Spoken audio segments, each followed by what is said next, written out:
नमस्कार दोस्तों, स्वागत है आप सभी का मेरे इस नए चैनल में। मैं हूं श्रृंगार और आज मैं आप लोगों की हेल्प करने वाला हूं एक बहुत ही बड़े क्वेश्चन का आंसर निकालने के लिए, जो कि आपको इंटरव्यू में पूछा जाता है। जब आप किसी सेकंड कंपनी को या थर्ड कंपनी को या अपनी जॉब चेंज करने स्विच करने की सोचते हैं और तब अगली कंपनी को आप अप्रोच करते हैं, तो वहाँ पर इंटरव्यू में आपको पूछा ज़रूर जाता है कि आप अभी जिस कंपनी में जॉब कर रहे हैं वो क्यों छोड़ना चाह रहे हैं। Why do you want to leave your current job. ऐसे समय पर हमें एक ऐसा रीज़न चाहिए होता है दोस्तों, जो कि उस कंपनी को भी पसंद आए, जिस नई कंपनी में आप जाना चाहते हैं उनको भी पसंद आए हैं।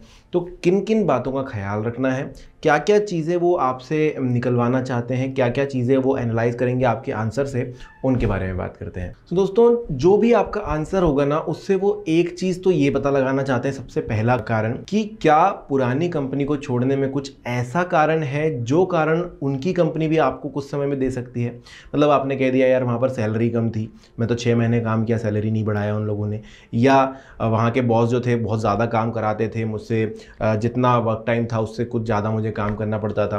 तो ये जो रीज़न्स होते हैं ना, ये इस टाइप के रीज़न्स मतलब कि सामने वाली कंपनी को भी थोड़ा सा डाउट में डाल सकते हैं कि भाई ये बंदा पूरा तरीके से काम करना चाह रहा है नहीं, इसका इंटरेस्ट नहीं है, ये सिर्फ पुरानी कंपनी से परेशान है इसलिए यहाँ पर आ रहा है। हो सकता है ये हमारी कंपनी में भी परेशान हो जाए और फिर 6 महीने के बाद छोड़ दे। तो जब आप रिलायबल नहीं हैं उनके लिए, जो आपका एडमिशन होने वाला है उस कंपनी में, उसमें थोड़ी सी बाधा पैदा करेगा। सेकंड पर्पस क्या होता है वो जानते हैं। तो सेकंड पर्पस ये होता है दोस्तों कि अगर आप अपनी पुरानी कंपनी के बारे में बातें कर रहे हैं तो इससे उनको ये चीज़ पता चलेगी कि आप अपनी पुरानी कंपनी के बारे में क्या सोचते हैं। मतलब एक चीज़ होती है ना कि आप उसे छोड़ना तो चाह रहे हैं लेकिन फिर भी एक अच्छे नोट पर छोड़ना चाह रहे हैं। कई बार ऐसा होता है कि यार पुरानी कंपनी से बहुत ज़्यादा परेशान बंदा है कि भाई वो बॉस बेकार थे, या मेरे कलीग जो थे मेरा मजाक बनाते थे, या मुझसे दोस्ती नहीं करता था कोई, ये इस टाइप के जो क्वेश्चंस हैं। या फिर वहाँ पर जो वर्क था वो उतना बढ़िया नहीं था, मुझे एनवायरनमेंट पसंद नहीं था, या मेरी कंपनी जो थी वो उतना अच्छा काम नहीं करती थी, सभी लोग मुझ पर प्रेशराइज करते थे, ये वो चीज़ें। तो एक प्रकार से इन सब चीज़ों को कहने में जब आप पुरानी कंपनी को नेगेटिव दिखाते हैं तो सामने वाली कंपनी जो इंटरव्यूअर हैं आपके, उनको ये चीज़ फिक्स होती है, ये चीज़ पता चल जाती है कि यार कुछ तो इस बंदे में भी प्रॉब्लम हो सकती है, तभी पुरानी कंपनी इसको उतने अच्छे से ट्रीट नहीं करती थी। या फिर आप जो है एक ऐसे बंदे हैं जो कि जिस भी ऑर्गेनाइजेशन में रहेंगे हमेशा नेगेटिव जो है चीज़ें आप कलेक्ट करेंगे और वो चीज़ फिर आगे बढ़ाएंगे। नेक्स्ट कंपनी में जब आप ये कंपनी से निकल कर जाएंगे तो वहाँ पर भी आपका यही रवैया रहेगा कि यार पुरानी कंपनी ख़राब थी। तो कोई भी बंदा अपनी कंपनी को बुरा नहीं बताना चाहता है, तो ये भी आपके एक पॉइंट में नेगेटिव में जाएगा। हाँ, अगर आप वहाँ पर बोलते हैं कि पुरानी कंपनी से मुझे कोई प्रॉब्लम था नहीं, वो जो है आप अपने लिए कुछ करना चाहते हैं, आप आगे बढ़ना चाहते हैं, या अभी आपका काफ़ी समय पुरानी कंपनी में हो गया, अब आपको जॉब अपॉर्चुनिटी इस कंपनी में ज़्यादा मिल रही है, इस वजह से आप स्विच कर रहे हैं, तो ये सारी चीज़ें जो बताएगी कि हाँ पुरानी कंपनी के लिए बंदा सही है, उसका जो सोच सही है, लेकिन अपॉर्चुनिटीज़ वहाँ पर नहीं थी इसलिए इधर आया। तो ये चीज़ें होती है। आगे देखते हैं और भी क्या पर्पस हो सकता है इस चीज़ का, आपके आंसर से वो क्या चीज़ कलेक्ट करना चाहेंगे। आपका आंसर दोस्तों उनको एक और चीज़ ये बता सकता है कि आप अंडर प्रेशर कैसा काम करते हैं। देखिए, जैसे मैंने आपको स्टार्टिंग में बताया ना कि आपके आंसर्स हो सकते हैं कि पुरानी कंपनी में प्रेशर बहुत किया जाता था, मेरा जो बॉस थे वो बहुत ज़्यादा काम कराते थे। तो यही चीज़ है, जब आप इस तरीके की बातें करते हैं तो जो आपका इंटरव्यूअर है उसको ये चीज़ पता चल जाती है कि भाई इस बंदे को काम नहीं करना है, ये आराम चाहता है, या फिर ये बस अपना काम से काम मतलब रखेगा, जितना काम आज दिन भर में हुआ, जितने समय काम हुआ, इसको अगर कोई डेडलाइन दे दी, कभी कभी प्रेशर आ गया, इसके ऊपर कुछ स्ट्रेस वाला सीन हो गया कि भाई थोड़ा ज़्यादा काम है आज, तो ये बंदा अपना भी जो है जॉब स्विच कर सकता है। तो ये चीज़ें उनको पता चलेगी। तो ऐसे समय पर आपको क्या बोलना है। अब तो ठीक है, ज़्यादातर लोगों का यही अप्रोच रहता है कि यार पुरानी कंपनी ख़राब थी ना, इसी वजह से नई कंपनी में आ रहा हूँ। क्या अप्रोच रहनी चाहिए वो देखते हैं। क्या अप्रोच रहनी चाहिए, उसके लिए ये चीज़ें जो है नहीं करनी है वो पहले बताता हूँ। पहली बात, पुरानी कंपनी में कलीग से झगड़ा था, बॉस से झगड़ा था, बॉस से नहीं पटती थी, काम ज़्यादा मिलता था, ये सारी चीज़ें नहीं बोलनी है। ऐसी बातें कभी नहीं बोलना चाहिए कि वहाँ पर मैं ग्रोथ नहीं कर पा रहा था, कोई अपॉर्चुनिटी नहीं थी आगे, या फिर मुझे दबाया जाता था, पॉलिटिक्स थी वहाँ पर काफ़ी ज़्यादा। तो ये सारी चीज़ जो है आपके नेगेटिव में जाएंगी।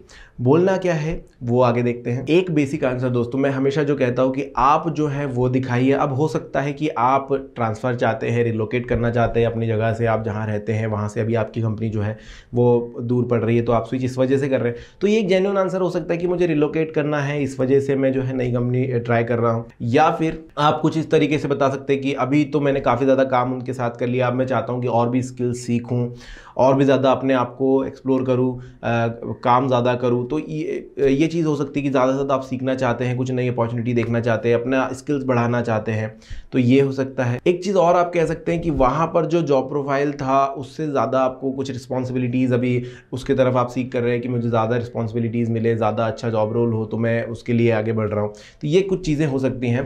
इसके अलावा भी दोस्तों कुछ बातें होती हैं, वो मैं आपको बताता हूँ। जैसे आपको मैं कुछ सैम्पल आंसर बताता हूँ कैसे आप बोल सकते हैं, ताकि ज़्यादा अच्छे से एक्सप्लेन कर सकूँ।